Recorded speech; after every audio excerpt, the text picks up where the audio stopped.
next 30 days, everyone in the country is trying to murder me. I need weapons, an ID, and a disguise. I wanted to ask you about going incognito between Hitman and this. I mean, Chad Powers, you've been doing nothing but disguising Hiding my face. And I remember asking Jamie Dornan once about Taron Egerton when he was in Robin Hood, who basically just put like a scarf here, and we're supposed to believe that no one recognizes him. And the question for Jamie, and I'll ask you, was what's the lamest attempt that you've ever made to disguise yourself in this day and age, and it kind of backfired or didn't really work? That's really funny. That's a really, it's a really, I think I disguise myself pretty well. I gotta say, baseball hat, mask, glasses, pretty good. Okay. I will say I didn't realize my voice is really discernible. Yeah. So I think like for me, when I'm like moving through people, I'll tend to shut my mouth because as soon as I talk, I tend to give it up. Yeah. And that smile. I don't know how you disguise that Glenn Powell smile. Yeah. They're here.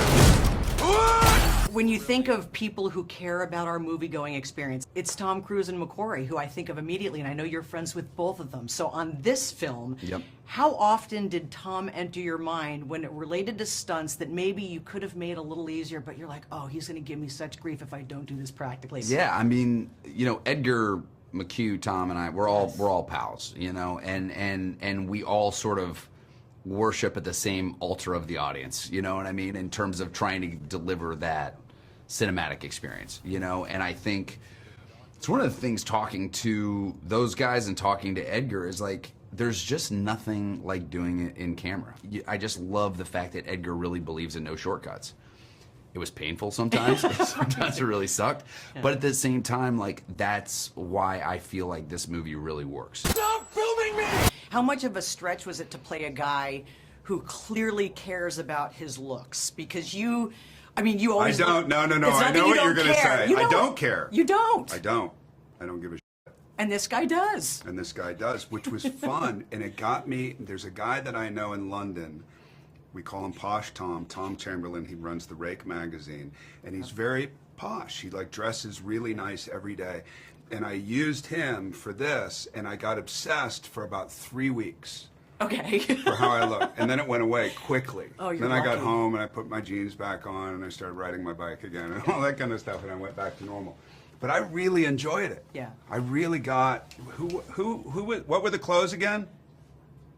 Armani. Armani. That's a name I even know, and I'm not that fashionable. And it was great, and it was like an 80s kind of version of, like they got an old 80s, anyway, I could go on and on. I had a lot of fun. Survive, and you will walk away with $1 billion new dollars. Tara Hitchcock. I work with Harkins Theaters, the largest independently owned theater chain in the Didn't we US. talk at CinemaCon, right? We did. We talked okay. CinemaCon. See, We I did got a good Baby memory. Driver. Well, I love talking to you, and I'm so excited for you with this film. I know this is something that's been on your mind for quite some time. How different is what we see on the big screen? How different is this version from what you originally saw in your mind years ago when you thought, you know what, I've got something to say as it relates to this material?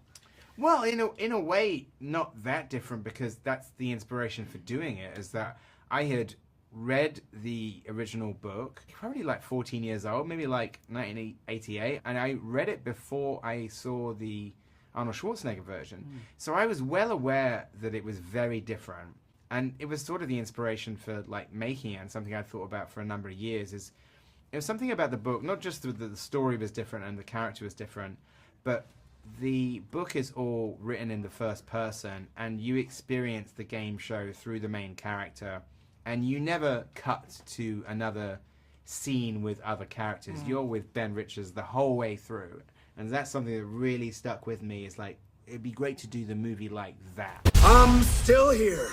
Ah!